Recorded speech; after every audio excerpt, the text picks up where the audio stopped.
உலகம் முழுவதையும் ஆண்டவருடைய வருகைக்கு ஆயத்தப்படுத்த போகிற ஒரு எழுப்புதல் அக்னி இந்தியாவிலே போடப்படுகிற காலம் வந்துவிட்டது. ஒரு பக்கம் எழுப்புதல் நடக்கும் பொழுது இன்னொரு பக்கம் உபத்திரவத்தை சந்தித்து தான் ஆக வேண்டும். அதற்கு மத்தியில எனக்காக நெருக்க ஆயத்தமா? அந்த எழுப்புதல் அக்கனி அந்த அளவிற்கு மாற்றத்தை கொண்டு வந்தது. தமிழ்நாட்டில் இந்த மாற்றம் வரப்போகிறது, இந்தியாவில் இந்த மாற்றம் வரப்போகிறது.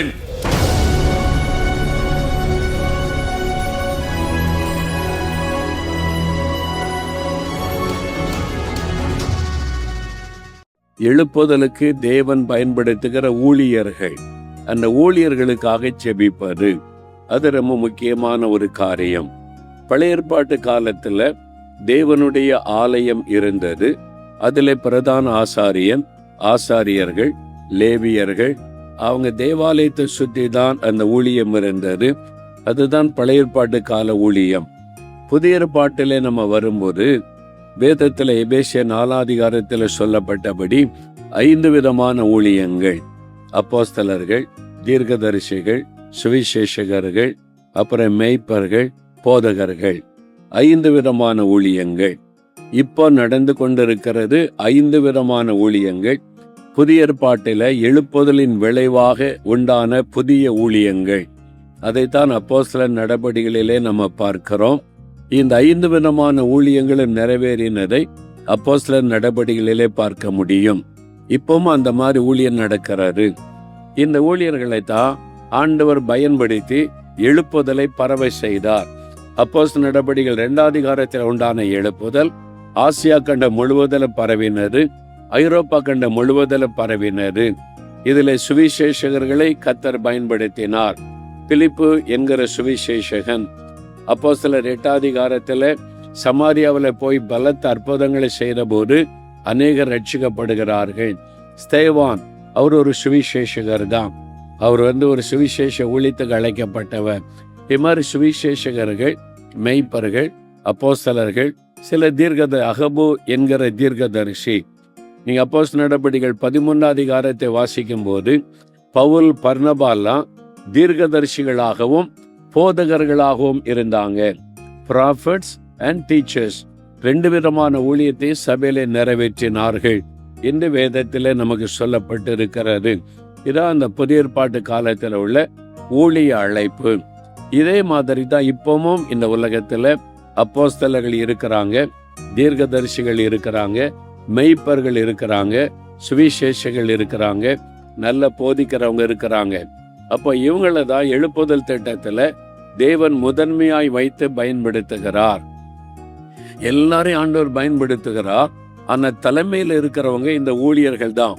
மொழி நேர ஊழியத்திற்கு அழைக்கப்பட்ட ஊழியர்கள். அவங்க எப்படிப்பட்டவங்களா இருக்கணும்? எழுப்புதல் காலத்துல அப்போஸ்தலர் நடபடிகள்ல அவங்க எப்படி செயல்பட்டாங்க? இதைத்தான் நம்ம கவனமாய் பார்க்க வேண்டும். வேத புஸ்தகத்துல கலாத்தியர் 5 22, 23 வாசித்தா ஆவியின் வரங்கள் 9 காரியம் சொல்லப்படுகிறது.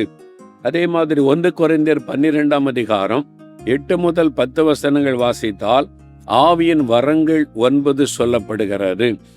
நான் இந்த நாட்களில் இதை குறித்து தியானித்து ஜெபித்த போது முதலாவது ஊழியர்களை குறித்து செய்தி. இதுல ஊழியர்களுடைய கனிகள் 9.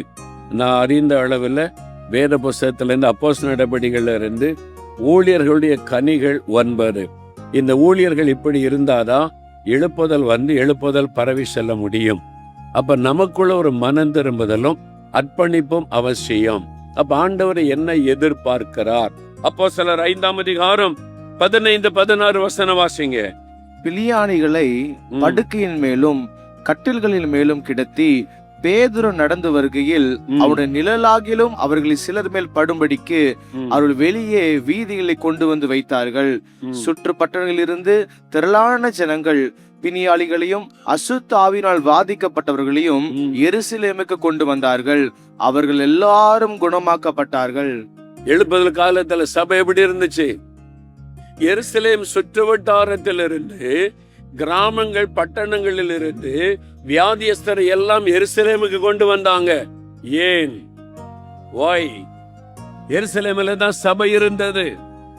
எருசலேமில் தான் வசனம் போதிக்கப்பட்டது. எருசலேமில் தான் ஊழியர்கள் இருந்தாங்க. அங்க சபை இருந்து ஆராதித்ததுனால சுற்றுவட்டார கிராமங்கள் பட்டணத்திலிருந்து வியாதியஸ்தரை எல்லாம் கொண்டு வந்தாங்க. அவங்க எல்லாரும் குணமாக்கப்பட்டார்கள். சபையில அற்புத அடையாளங்கள் நடந்தது. தேவ வல்லமை அவங்க வெளிப்படுத்தினாங்க. அதனாலதான் எல்லாம் எருசலேமை நோக்கி வந்தாங்க. இங்க கர்த்தருடைய பிள்ளைகள் ஆராதிக்கிறாங்க, இயேசுவின் நாமத்தில் ஆராதிக்கிறாங்க. இங்க போன வியாதி சுகமாயிரும், இங்க போன பிசாசு போயிரும். எல்லா இடத்துல இருந்து ஜனங்கள் வந்தாங்க, தேவனுடைய வல்லமையை வெளிப்படுத்தினார்கள். இன்னைக்கு சர்ச்சுக்குள்ள ஒரு சபை ஆரம்பிச்ச உடனே முதல்ல தேவை மியூசிக் இன்ஸ்ட்ருமெண்ட். கீபோர்டு வேணும், ட்ரம் வேணும். 4 பேர் ஆராதனைக்கு வந்த உடனே முதல்ல தப்பில்ல, அவசியம். உடனே ஒரு கொயர், பாட்டு பாட டான்ஸ் ஆட ஒரு ஆள் வேணும். எல்லாரையும் டான்ஸ் ஆட வைக்கிறதுக்கு ஒரு ஆள் வேணும். ஆராதனை, அதுக்கு ஒரு வொர்ஷிப் லீடர். பிரேயர் லீடர் இருக்காங்களா சர்ச்சில்? காஸ்பல் லீடர் இருக்காங்களா? இல்ல. காஸ்பல் ஜெபத்துக்கு லீடர் இல்லாம, காஸ்பல் ஒர்க்குக்கு லீடர் இல்லாம உங்களுக்கு எதுக்கு வொர்ஷிப் லீடர்? முதல்ல பிரேயர் லீடரை கண்டுபிடிங்க, சுவிசேஷ ஊழிய லீடரை கண்டுபிடிங்க. 3வது வொர்ஷிப் லீடர் வரட்டும். சபை இன்றைக்கு திசை மாறி போனதற்கு காரணமே இந்த வொர்ஷிப் என்கிற வார்த்தையில சபை திசை மாறி போய்விட்டது. சொல்ற, நீ வருத்தப்படாதுங்க, நான் வொர்ஷிப்பை நேசிக்கிறேன். நம்மளே 24 மணி நேரம் வொர்ஷிப் வச்சிருக்கிறோம். தினம் காலையில் 6ல இருந்து 7 ராத்திரில வொர்ஷிப் நடக்குது. நான் வொர்ஷிப் பண்றேன். நான் அதுக்கு எதிராளி அல்ல. ஆனா சபைக்கு எதுக்கு முக்கியத்துவம் கொடுக்கிறோம்? ஜெபம் இல்ல, சுவிசேஷம் இல்ல, வெறும் பாட்டும் வெறும் டான்ஸ் மட்டும் வச்சுட்டு சபை எப்படி வளரும்? எல்லாம் இருக்குதுங்க, பாட்டு இருக்கு, மியூசிக் இருக்குது, வொர்ஷிப் லீடர் இருக்காங்க. Where is the power of God in the church? தேவனுடைய வல்லமை சபையில எங்கே? மெய்ப்பர்களே, உங்க சர்ச்சுக்குள்ள ஏன் அற்புதம் நடக்கவில்லை? ஆதி திருச்சபையில் அற்புதம் நடந்தது. வியாதியஸ்தர் குணமானார்கள், பிசாசு ஓடினது, அதனால சபை வளர்ந்தது. இன்றைக்கு உங்க சர்ச்சுக்குள்ள தேவனுடைய வல்லமை எங்கே? கேளுங்க கேள்வி. வல்லமில்லாத சபைக்கு எதுக்கு போறீங்க? ஆதி திருச்சபையில வல்லமை வெளிப்பட்டது. உங்க சர்ச்சில் ஞாயிற்றுக்கிழமை அற்புதம் நடக்கணும். இல்லாவிட்டா நீங்க உபவாசம் பண்ணி அழுங்க, செபிங்க, போராடுங்க. அற்புதம் நடக்காம ஆராதனை முடியக்கூடாது. இயேசுவை காண்பிக்கணும். இயேசுவை பிரசங்கித்தது போதும். இயேசுவை காண்பிக்கணும். இவர்தான் இயேசு வியாதியஸ்தரை குணமாக்குவார். இவர்தான் இயேசு பிசாசின் கட்டுகளை அறுப்பார். இவர்தான் இயேசு குருடர்களுக்கு பார்வை கொடுப்பார். உங்க சர்ச்சில் இயேசுவை காண்பிக்கணும். எழுப்புதல் காலத்தில் ஆதி திருச்சபையில் இதான் நடந்தது. இன்னைக்கு எல்லாம் இருக்குது, மியூசிக் இருக்கு, பாட்டு இருக்கு, வொர்ஷிப்புக்கு நீ தனி யூனிஃபார்ம் இருக்குது, எல்லாம் இருக்குது. Where is the power of God in the church? சபைக்குள்ள தேவனுடைய வல்லமை எங்கே? நான் ஸ்ரீலங்கா போனேன். ஸ்ரீலங்காவில் கொழும்புல ஒரு சர்ச்சு, சிங்கள பாஸ்டர், சிங்கள மொழி பேசுறவங்க உள்ள ஒரு சபை. உள்ள போன பெரிய சர்ச்சு, மேல மாடியில எல்லாம் ஆட்கள், கீழே மாடி பெரிய சபையா இருக்குது. நிறைய ஜனங்கள் வர்றாங்க. என்னடா இந்த சபை இப்ப கேள்விப்படல, இவ்வளவு பெருசா வளர்ந்து புது ஆத்மா வருதுன்னு சொல்றாங்க. ஞாயிற்றுக்கிழமை ஆராதனைக்கு நான் போயிருந்தேன், பிரசங்கம் பண்ண. முதல்ல இந்த பாஸ்டர் எழும்பி பாட்டெல்லாம் பாடி வருஷம் முடிந்த உடனே அவர் எழும்பி ஜெபிச்சார் பாருங்க. பிசாசு அலறுது, கட்டுகள் அறுக்கப்படுது. இன்ன வியாதியோட 2 பேர் வந்திருக்கீங்க, கம் வார், இயேசு உங்களை குணமாக்குவார். வந்து நிக்கிறாங்க கிறிஸ்தவர் அல்லாதவங்க எல்லாம். அவர் ஜெபிக்கிறார், அற்புதம் நடக்கிறது. அந்த வல்லம் இன்னைக்கு நம்ம தமிழ்நாட்டு சபையில ஏன் இல்ல? Where is the power of God? Where is the gifts of the Holy Spirit in the church? சபைக்குள்ள ஏன் வரங்கள் வல்லமை வெளிப்படவில்லை? ஆதி திருச்சபையில நடந்துச்சு, வெறும் வார்த்தை தான் இருக்கு, வெறும் பாட்டு தான் இருக்கு, வெறும் டான்ஸ் தான் இருக்குது, வெறும் மியூசிக் தான் இருக்குது. வல்லமை எங்கே? கேட்கணும் ஆண்டவரிடத்துல.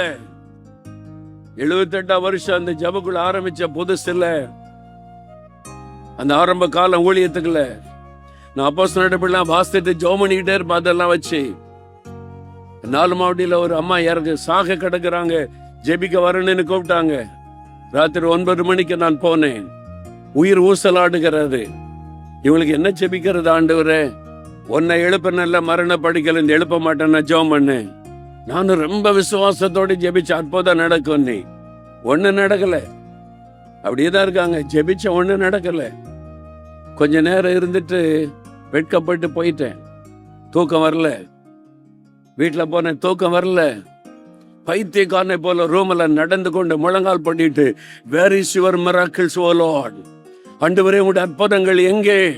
அன்றைக்கு அப்போஸ்தலர் ஜெபித்த உடனே அற்புதம் நடந்தது. ஜெபித்த உடனே சப்பானி நடந்தாங்க. ஜெபித்த உடனே விடுதலை உண்டானது. Where is the miracle of God today? இன்றைக்கு உங்களுடைய அற்புதங்கள் எங்கே? இன்றைக்கு உங்களுடைய அற்புதங்கள் எங்கே? ராத்திரி முழுதும் புலம்பினேன், முழங்காலிலே கடந்து தூக்கம் வரவில்லை. உங்களுடைய அற்புதங்கள் எங்கே ஆண்டவரே? உங்களுடைய அற்புதங்கள் எங்கே? ராத்திரி முழுது அழுது அழுது ஜெபித்து விட்டு அப்படியே முழங்காலிலே தூங்கி போனேன். காலையில எழுந்தேன். இந்த மனசுல அப்படியே முழங்கால தூங்கின. காலையில எழும்பினேன். திரும்ப கேள்வி கேட்டேன், வேர் இஸ் யுவர் மிராக்கிள்? உங்க அற்புத வல்லமை எங்க ஆண்டவரே? அன்னைக்கு அந்த அப்போஸ்தலர் ஜெபித்த உடனே அற்புதம் நடந்துச்சு. அந்த அற்புதம் இப்ப எங்க? ஆண்டவர் சொன்னார், எழும்பு, இப்ப போ, நான் அற்புதம் செய்யறேன். பைபிள் எடுத்துக்கொண்டு போனேன். அந்த வீட்டிற்கு அதே மாதிரி அவங்க மரண படுக்கை, கண்ணெல்லாம் மூடி, மூச்சு மட்டும் வந்து கொண்டே இருக்கிறாரு. 2 சகோதரிகள் மட்டும் இருந்தாங்க. ஆண்டவர் சொன்னார், இப்ப ஜெபம் பண்ணு. முழங்கால் படியிட்டேன். இயேசுவே, உம்முடைய அற்புதம் எங்க? இப்ப அற்புதம் நடக்கணும். இவங்க எழும்பணும், இவங்க எழும்பணும். இயேசுவின் நாமத்தில் இந்த படுக்கை மாறணும். உங்களுடைய அற்புதம் எங்க? இயேசுவின் நாமத்தில் ஜெபித்தேன். ஜெபிச்ச உடனே அந்த அம்மா கண்ணை திறந்து பார்த்தாங்க. உடனே கண் திறக்கப்பட்டது. எனக்குள்ள ஆச்சரியம். நான் ஜெபிச்ச அற்புதம் நடக்குதா? ஜெபிச்ச உடனே அற்புதம் நடக்குதா? கண்ணை திறந்து பார்த்துட்டாங்க. பார்த்துட்டு வாய் பேச முடியலன்னாங்க. ஜெபம் பண்ண, கையை நீட்டு, கையை வைத்து இயேசுவின் நாமத்தில் வாயின் கட்ட அறுக்கப்படட்டும்னு சொன்னேன். பேச ஆரம்பிச்சுட்டாங்க. 5 நிமிஷத்துக்குள்ள எழுப்பி உட்கார்ந்தாங்க. ஆண்டவரை துதிக்க ஆரம்பிச்சாங்க. மரணக்கட்ட மாறினது. கண் முன்னால் ஆண்டவர் காண்பித்தார். ஆண்டவர் சொன்னார், அற்புதம் செய்கிற ஆண்டவர் இங்கதான் இருக்கிறேன். I am here my son. நான் இங்கதான் இருக்கிறேன். அற்புதம் செய்கிற நான் ஆயத்தமாய் இருக்கிறேன். ஆனால் பவுல்கள் எங்கே? பேதுருக்கள் எங்கே? தேவ வல்லமை வெளிப்படுத்தக்கூடிய சேவான்கள் எங்கே? வெறும் பிரசங்கம் பண்ணுகிற ஊழியர்கள் தான் இருக்கிறாங்க. என் வல்லமை வெளிப்படுத்தக்கூடிய ஊழியர்கள் எங்கே? ஆண்டவர் கேட்கிறார். ஊழியக்காரனே, ஊழியக்காரியே, இன்றைக்கு ஒரு புதிய தரிசனத்தை பெற்றுக்கொள். உங்க சபை அற்புதம் நடக்கிற இடமா மாறணும். நீ ஊழியர் செய்கிற இடத்துல அற்புத அடையாளம் நடக்கணும். அதுதான் ஆதி திருச்சபையில நடந்தது. பேதுருவை பயன்படுத்துகிறார், பவுலை பயன்படுத்துகிறார். அப்போஸ்தலர்கள், அப்போஸ்தலர் 5:12 வாசிங்க. அப்போஸ்தலருடைய கைகளினாலே அநேக அடையாளங்களும் அற்புதங்களும் ஜனங்களுக்குள்ளே செய்யப்பட்டது. அநேக அற்புதங்களும் அடையாளங்களும் ஜனங்களுக்குள்ளே செய்யப்பட்டது. அப்போஸ்தலர் 2:43 வாசிங்க. எல்லோருக்கும் பயம் உண்டாயிற்று. அப்போஸ்தலனாலே அநேக அற்புதங்களும் அடையாளங்களும் செய்யப்பட்டது. அநேக அற்புதங்களும் அடையாளங்களும் செய்யப்பட்டது. வசனம் திரும்ப திரும்ப சொல்லுகிறது. எனக்கு அன்பான ஊழியக்காரனே, ஊழியக்காரியே, அற்புதம் நடக்காத ஒரு ஊழியம் அல்ல. இயேசுவை காண்பிக்கணும். இன்றைக்கு அந்த அபிஷேகத்தை கர்த்தர் உங்களுக்கு தருவார். அந்த வல்லமையை தருவார். அந்த வரங்களை தருவார். அதுக்கு முழங்கால நிக்கணும். முழங்கால நிக்கணும். 3 மணி நேரம், 4 மணி நேரம், 5 மணி நேரம் முழங்கால நிக்கணும். எனக்கு அந்த வல்லமை வேணும், வரம் வேணும். எங்க ஆராதனையில் அற்புதம் நடக்கணும். 5 நிமிஷம் 10 நிமிஷம் ஜெபம் பண்ணிட்டு வந்து ஆராதனை நடத்தினால் அற்புதம் நடக்காது. 5 நிமிஷம் 10 நிமிஷம் ஜெபிச்சுட்டு வந்து யாரோ பண்ணின பிரசங்கத்தை வச்சு பிரசங்கம் பண்ணினால் அற்புதம் நடக்காது. முழங்கால நிக்கணும். அவர் பேசும் வரைக்கும் ஜெபிக்கணும். அவர் சொல்லும் வரைக்கும் ஜெபிக்கணும். சோம்பேறிகளாய் ஊழியம் செய்ததெல்லாம் போதும். பேருக்காக ஊழியம் செய்ததெல்லாம் போதும். இயேசுவை நம்ம காண்பிக்கணும். இயேசுவை வெளிப்படுத்தணும். இயேசுவை காண்பிக்கணும், வெளிப்படுத்தணும். அவர் அற்புதம் செய்ய ஆயத்தமா இருக்கிறார், ரெடியா இருக்கிறார். ஊழியர்களாகிய நம்ம தான் சோம்பேறிகளாய் மாறிவிட்டோம். தேவையில்லாத காரியத்துக்கு நேரத்தை செலவு பண்ணி வீடியோவில் அதை பார்க்கிறேன் இதை பார்க்க குப்பைகளை பார்த்து நேரத்தை வீணாக்கி ஜெப நேரத்தை எல்லாம் கெடுத்து ஆண்டவருடைய வல்லமை பெறுவதற்கு பதிலாய் குறை சொல்லுகிற ஆவியை பெற்றுக்கொண்ட ஊழியர்கள் தான் அதிகம். மாறணும். நமக்குள்ள ஒரு எழுப்புதல் வந்து ஆகணும். ஊழியர்களுக்குள்ள எழுப்புதல் வந்து ஆகணும். அப்போஸ்தலர் 19:11-12 பவுலின் கைகளினாலே கர்த்தர் விசேஷ அற்புதங்களை செய்தார். அதனால்தான் போகிற இடமெல்லாம் சபைகள் ஸ்தாபிக்கப்பட்டது. மியான்மர் தேசம் ராணுவ ஆட்சி நடக்கிற ஒரு தேசம். வெளியில போய் கூட்டம் நடத்துவது அரிது, கஷ்டம். சபைக்குள்ளதான் கூட்டம் நடத்த முடியும். கட்டடத்துக்குள்ள ஆண்டவர் முதல் முறை போகும்போது சொன்னார், இந்த தேசத்தில் ஒரு எழுப்புதல் வரும். தேசம் எங்கே எழுப்புதல் அங்கே பரவும். பெரிய மாற்றம் மாதிரி நீ தொடர்ந்து வந்து மக்களை ஜெபிக்க வைக்கணும். நடுராத்திரில எழுப்பி உட்கார வச்சு ஆண்டவர் ஜெபிக்க வைத்து பேசினார். ஆண்டவரே, நாங்க ஏதோ வந்த வருஷத்துல ஒரு முறை 3 நாள் இந்த பட்டணத்துக்கு வருவோம். இங்க உள்ள பாஸ்டர்ஸ் ஒரு சின்ன கூட்டம் நடத்திட்டு போறோம். தேசம் பெருசு, எழுப்புதல் வரணுமான இந்த தேசம் முழுது எப்படி அது வரும்? நீங்க ஜெபிங்க, அதை நான் செய்வேன். அப்ப ஆண்டவர் செய்வார். ஏதோ திட்டம் வச்சிருக்கிறார். தொடர்ந்து அதுக்காக ஜெபிச்சுட்டு 3, 4, 5 வருஷமா போனோம். எனக்கு பாரு, இந்த ஒரு பட்டணத்துக்கு தானே நாங்க வருகிறோம். தேசம் பெருசா இருக்குது, எழுப்புதல் எல்லா இடம் பரவணுமே. அப்ப ஆண்டவர் ஒரு காரியத்தை காண்பித்தார். இந்த முறை போயிருக்கும் போது ஒரு ஊழியக்காரன், ஒரு வாலிப ஊழியக்காரன், அவரை பற்றி கேள்விப்பட்டேன். அவரை பார்க்கணும்னு நான் விரும்பினேன். அவரு இந்த மாதிரி ஒரு ஊழியக்காரர் இந்தியாவில இருந்து வருகிறாரு, அந்த ஊழியக்காரரை நான் பார்க்கணும். எங்க தேசத்துல வந்து இத்தனை வருஷமா ஜெபிக்கிறாங்களே, நான் பார்க்கணும்னு என்னை பார்க்க வந்தார். ஒரு இளம் வாலிபன், அவருடைய சகோதரி ஒரு வாலிப மகள், 2 பேரையும் கர்த்தர் பயன்படுத்துகிற விதம் கண்ணால நான் பார்த்தேன். அந்த சபை வாலிபர்கள் திரளா எழும்பி இருக்கிறாங்க. ஆண்டவர் என்ன செய்கிறார் என்று கேட்ட போது அவர் சொன்னார், ஆண்டவர் வந்து சுவிசேஷத்தை சொல்லி எல்லா இடமும், இங்க ராணுவ ஆட்சி நடக்குது, புத்த நாடு, இயேசு பத்தி சொன்ன பிரச்சனை வரும். கர்த்தர் போ சொன்னார். இவர் போய் கிராமத்துல போய் கூட்டம் நடத்துவார். ஜனங்க வருவாங்களா? பலத்த அற்புதம். கண்கள் திறக்க, குருடர் பார்வையடைவாங்க, செவிடர்கள் கேட்பாங்க, சப்பானிகள் நடப்பாங்க, அற்புதம் நடக்கும். ஒரு முடிச்ச உடனே ஆண்டவருக்கு ஒப்பு கொடுக்க வைப்பார். அடுத்த நாள் உடனே அந்த இடத்தை விட்டு போயிடுவார். அடுத்த இடம் நிறைய மிராக்கிள்ஸ், நிறைய மக்கள் ரட்சிக்கப்பட ஆரம்பித்தாங்க. அதனால இவரை பற்றி புத்த மத தலைவர்கள் கம்ப்ளைண்ட் எல்லாம் அரசாங்கத்துக்கு போனது. ராணுவ அரசாங்கம் இவரை செக் பண்ணுங்க, இவர் எங்க போனாலும் மத பிரச்சார இயேசுவை பத்தி பேசுகிறார், வியாதி எல்லாம் குணமாகுதுன்னு சொல்றாங்க, அது உண்மையா? எனக்கு ரிப்போர்ட் கொண்டு வாங்க. ராணுவ அரசாங்கம் ஆட்களை அனுப்பினர். இவர் போய் ஊழியம் செய்த கிராமத்துல சாட்சி சொன்ன மக்களை எல்லாம் அந்த அதிகாரிகள் விசாரிச்சா, உனக்கு உண்மையில கண்ணு தெரியாதா? தெரியாது. இப்ப கண்ணு தெரியுதா? தெளிவா தெரியுது. உனக்கு உண்மையில செவிடா? நான் பிறவிலேயே செவிடு. இப்ப காது கேக்குதா? கேக்குது. ப்ரூஃப் எல்லா இடம் பார்த்துட்டு வந்து சொன்னாங்க, சொல்லுவதெல்லாம் உண்மை. அற்புத அடையாளம் நடக்கிறது, சப்பானிகள் நடக்கிறாங்க, கொரிடர் பார்வை அடைகிறாங்க. அரசாங்கம் சொன்னது, அவரை தடுக்க வேண்டாம், அவர் எங்க போய் பேசணுமே பிரசங்கம் பண்ணட்டும், தடுக்க வேண்டாம், நம் ஜனங்கள் நன்மை பெறுகிறார்கள். அரசாங்கமே வழிகளை உண்டாக்கி கொடுத்தது. அல்லேலூயா. கர்த்தர் அவரை பயன்படுத்தி அவர் கொடுத்த தரிசனம் வாலிப வயசுல ரொம்ப ஞானமா செய்கிறார். அவர் போகிற இடம்லாம் ஜனங்கள் ரட்சிக்கப்படுறாங்க. பட்டணமாய், கிராமமாய் திரளான மக்கள் ரட்சிக்கப்படுகிறதை பார்க்க முடிகிறது. கர்த்தர் எழுப்பி விட்டார். இப்படி ஒவ்வொரு தேசத்துல எழுப்ப ஆரம்பித்து விட்டார். அல்லேலூயா சொல்லுங்க. இயேசுவை காண்பிக்கணும். நம்ம மைண்ட்ல என்ன எண்ணம் இருக்கு? தப்பான ஒரு எண்ணம் என்ன இருக்கு தெரியுமா? அது சுவிசேஷகர்கள், மோகன்லாஸ் மாதிரி ஊழியம் செய்யற சுவிசேஷங்களுக்கு தான் அற்புத அடையாளம் எல்லாம் நடக்கும். நான் சபைக்கு மேய்ப்பன், பாஸ்டர் தானே. பாஸ்டர்னா ஆண்டவர் உங்களுக்கு வரம் தரலையா? நான் சொல்றேன், முழு நேர ஊழியத்துக்கு அழைக்கப்பட்டங்க. நீ மேய்ப்பரா இருக்கலாம், சுவிசேஷகரா இருக்கலாம், தீர்க்கதரிசியா இருக்கலாம், போதிக்கிற ஊழியம் செய்யலாம். எல்லாருக்கும் ஆண்டவர் 9 வரங்களை தந்திருக்கிறார். நீங்க எழும்பி பயன்படுத்தணும்.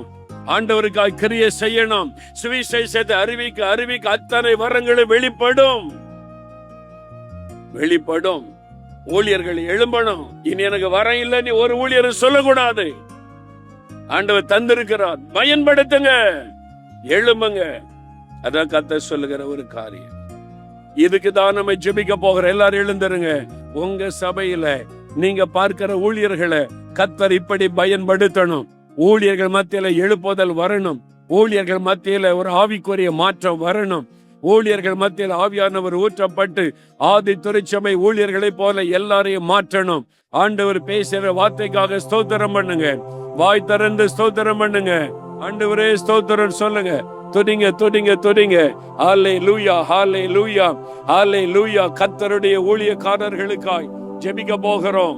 முதல் நூற்றாண்டில ஆதி திருச்சபையில ஊழியர்களை தேவன் எப்படி பயன்படுத்தினாரோ அந்த எழுப்புதல் ஊழியர்களுக்குள்ள வரணும். மெய்ப்பர்களுக்குள்ள வரணும், அப்போஸ்தலர்களுக்குள்ள வரணும், சுவிசேஷகர்களுக்குள்ள வரணும், தீர்க்கதரிசிகளுக்குள்ள வரணும், போதிக்கிறவர்களுக்குள்ள வரணும். அவங்க ஜெபிக்கிறவர்களா இருக்கணும். இடைவிடாமல் ஜெபிக்கணும், இடைவிடாமல் வசனத்தை போதிக்கணும், இடைவிடாமல் ஜெபிக்கணும், போதிக்கணும். தேவ வல்லமை வெளிப்படுத்தணும். உத்தமமா இயேசுவை பின்பற்றணும். உண்மை உள்ளவர்களாய் இருக்கணும். வெளிப்பாடுகளோடு ஊழியம் செய்யணும். கர்த்தர் இந்த 9 காரியத்தை நம்முடைய ஊழியர்களுக்குள்ளே ஆண்டவர் கொண்டு வரணும். ஆண்டவரே, எங்கள் மெய்ப்பரை இப்படி பயன்படுத்தணும். எங்க ஊழியர்களை இப்படி பயன்படுத்தணும்.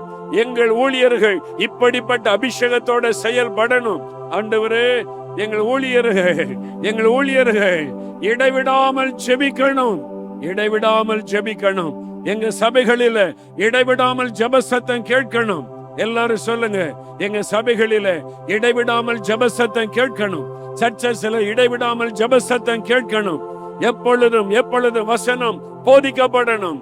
இடைவிடாமல் வசனம் போதிக்கப்படணும். சுவிசேஷம் அறிவிக்கணும். எல்லா ஊழியர்களும் சுவிசேஷம் அறிவிக்கணும்.